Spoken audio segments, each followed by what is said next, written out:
Eu vou filmar agora. Não, peraí, vamos fazer entrevista. Olha, vamos lá, filma aqui. Não, deixa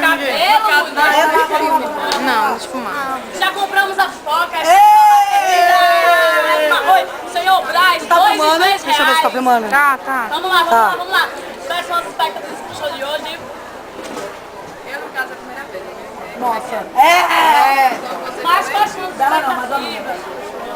Eu espero que seja muito bom, afinal, R$30 não é... Apesar do atraso, vocês realmente acham que vão valer a pena? Eu tenho certeza. Decidida, que sabe o que quer, porque realmente vai valer a pena. Da outra vez tinha um protesto, mas aí veio e tchan, calou a boca de todo mundo. Você vai ter aqui abaixo hoje? Poetas elétricos.